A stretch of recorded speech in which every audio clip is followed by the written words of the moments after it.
Fertilizer, Bronze Champion, NPK Mutiara.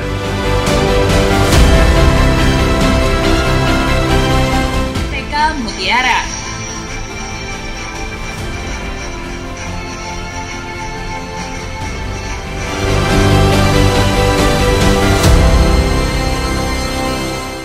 Sahabat Mutiara, kembali lagi dengan saya Trisno Iman Hendrawan, agronomis area Jawa Tengah bagian selatan. Pada video podcast sebelumnya, saya telah membahas mengenai cara menanam semangka di lahan pesisir sepanjang musim. Nah, pada video podcast kali ini, saya akan menjelaskan lebih detail lagi mengenai kondisi salinitas di daerah pesisir. Yuk, simak videonya.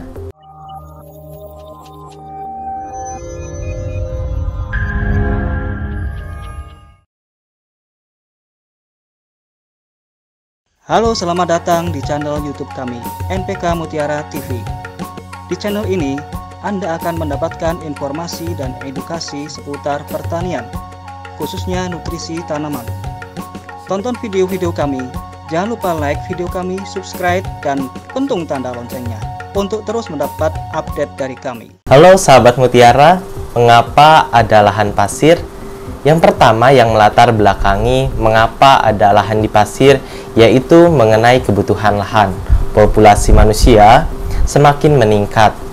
Namun, lahan yang terbatas mengharuskan kita untuk menanam di lahan yang lainnya, yaitu di lahan berpasir.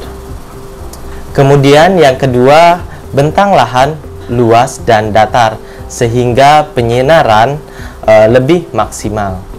Kemudian air tanah dangkal, sehingga pengelolaan irigasi bisa lebih maksimal karena air untuk irigasi dangkal.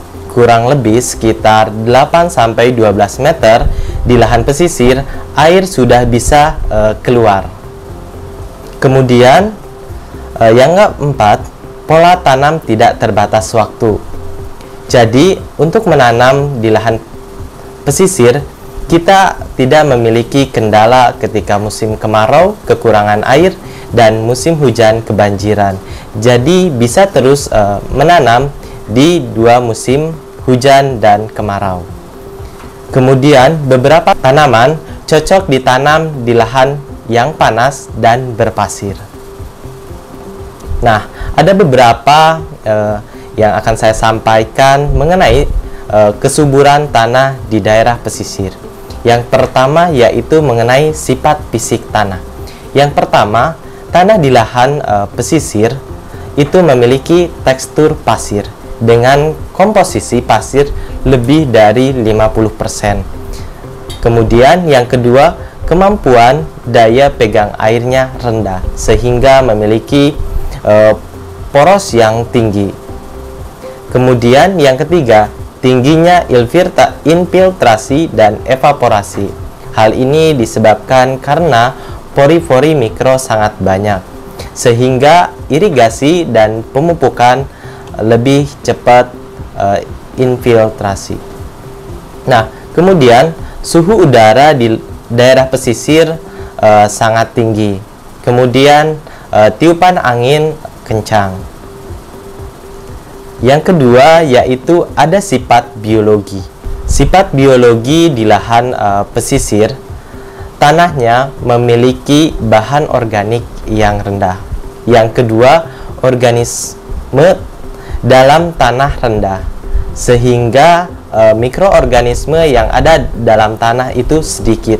Hal ini disebabkan karena tanah memiliki suhu yang tinggi dan intensitas cahaya yang tinggi, sehingga tidak memungkinkan organisme dapat hidup lebih maksimal. Nah, untuk selanjutnya ada sifat kimia. Nah, sifat kimia yang pertama yaitu tanah pasir memiliki KTK yang rendah, yaitu kemampuan koloid untuk mempertukarkan ion. Yang kedua yaitu pH tanah cenderung bersifat netral atau sampai basah. Kenapa netral? Karena di daerah pantai tanahnya terpengaruhi oleh garam yang bersifat alkalis. Kemudian unsur hara rendah. Hal ini disebabkan karena efek leaching atau pencucian yang tinggi di tanah pesisir atau tanah pasir. Nah, yang kelima yaitu tanah di pesisir memiliki salinitas yang tinggi, yaitu memiliki kandungan NaCl yang cukup tinggi, sehingga menyebabkan tanaman menjadi toksik atau keracunan. Nah, apa saja sih resiko salinitas sahabat mutiara? Jadi, resiko salinitas ini disebabkan oleh unsur Cl yang terlalu tinggi di dalam tanah, sehingga menyebabkan tanaman menjadi keracunan. Namun, apabila dalam kondisi yang optimum, Cl berperan sebagai fungsi dalam metabolisme tanaman dan fotosintesis. Nah, akibat keracunan dari Cl yang tinggi, hal ini menyebabkan osmosis tanah menjadi tinggi. Akibatnya mengganggu keseimbangan ion pada akar tanaman. Yang kedua, mengganggu serapan unsur hara dan air. Yang ketiga, merusak membran sel. Yang keempat, menekan laju pembesaran sel. Yang kelima, terjadinya kerusakan dalam klorofil, sehingga tanaman menjadi klorosis. Kemudian pada akhirnya pertumbuhan tanaman akan terganggu, sehingga tanaman menjadi kerdil dan produksi tanaman menurun. Nah, bagaimana sih solusi untuk menurunkan resiko dari salinitas yang terjadi di lahan pesisir?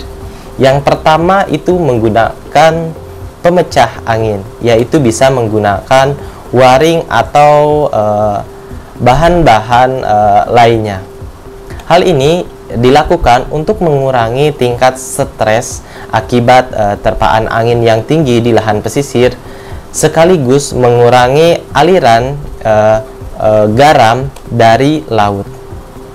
Yang kedua, pemulsaan untuk mengurangi penguapan dan penghambatan kenaikan K-filler di lahan pesisir. Yang ketiga, yaitu pemberian asam organik dan bahan kompos untuk menurunkan EC tanah salin. Nah, kemudian ada beberapa hal lagi yang dapat dilakukan untuk menurunkan resiko salinitas, yaitu dengan pengaplikasian kapur. Tapi di sini pengkapuran yang biasa digunakan kita untuk menaikkan pH itu menggunakan dolomit. Nah, untuk mengurangi resiko salinitas kita menggunakan kapur kalium sulfat atau CaSO4. Nah, kapur ini tidak memiliki kemampuan untuk menaikkan pH, namun dapat menurunkan efek dari salinitas yang terjadi akibat Cl. Nah, sahabat mutiara, selanjutnya yaitu menggunakan kalium yang rendah klor atau bebas klor, atau menggunakan kalium sulfat. Nah, kenapa sih kita harus menggunakan kalium sulfat?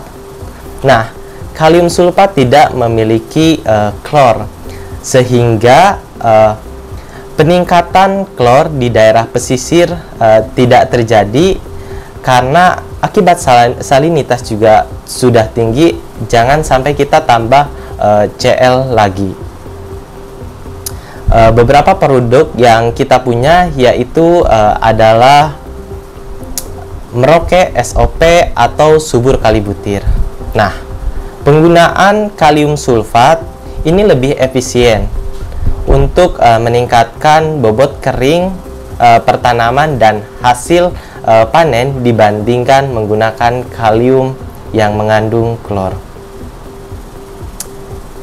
Nah, selain itu juga kita bisa melakukan penambahan unsur hara kalsium pada pemupukan kita agar tanaman kita bisa lebih kuat lagi, di mana kalsium ini berfungsi untuk melindungi membran dari efek Na+ yang berasal dari NaCl.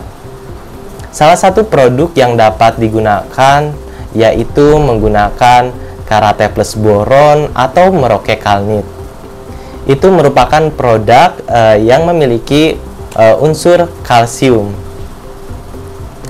Nah, untuk selanjutnya, langkah untuk menurunkan resiko salinitas yaitu penggunaan nitrogen dalam bentuk nitrat. Nah, kenapa kita harus menggunakan kalium yang berbentuk nitrat? Nah, nitrat di sini berfungsi untuk menurunkan reduksi klor. Jadi penambahan nitrogen dalam bentuk nitrat dapat mengurangi resiko dari salinitas. Contohnya yaitu kita dapat menggunakan kalium nitrat dari kalinitrat atau karate plus boron ataupun Merauke Kalnit. Nah, sahabat mutiara, ini adalah vegetasi yang dapat tumbuh di lahan pesisir yang telah petani-petani kami tanam, yaitu ada melon, semangka, buah naga, bawang merah, dan cabai. Sahabat mutiara, ini media sosial kami. Tonton video YouTube kami NPK Mutiara TV. Gabung di grup Telegram kami, komunitas NPK Mutiara. Baca artikel kami tentang pertanian dan pemupukan di npkmutiara.com. Untuk update kegiatan dan informasi edukasi lainnya juga bisa di Instagram dan Facebook Merauke Tetap Jaya. Jadi kesimpulan dari video podcast kali ini, tanah berpasir memiliki prospek untuk budidaya berbagai tanaman termasuk melon, semangka, buah naga, dan tanaman lainnya. Dampak salinitas akan mengganggu tanaman seperti tanaman menjadi nekrosis, klorosis, dan menjadi kerdil. Serta beberapa solusi yang dapat dilakukan yaitu pengkapuran dengan kalium sulfat, pemupukan menggunakan kalsium, menggunakan kalium bebas klor atau dalam bentuk kalium sulfat, dan penggunaan nitrogen dalam bentuk nitrat. Sahabat mutiara, jika video podcast kali ini dirasa bermanfaat, bagikan video ini sebanyak-banyaknya di media sosial sahabat mutiara, supaya menjadi motivasi bagi kami untuk memproduksi lebih banyak lagi video edukasi lainnya. Jangan lupa like video ini, subscribe channel NPK Mutiara TV, dan pentung tanda loncengnya, agar sahabat mutiara tidak ketinggalan video edukasi kami lainnya. Stay healthy, jaga jarak, pakai masker, dan jangan lupa vaksin. Sampai jumpa, salam mutiara.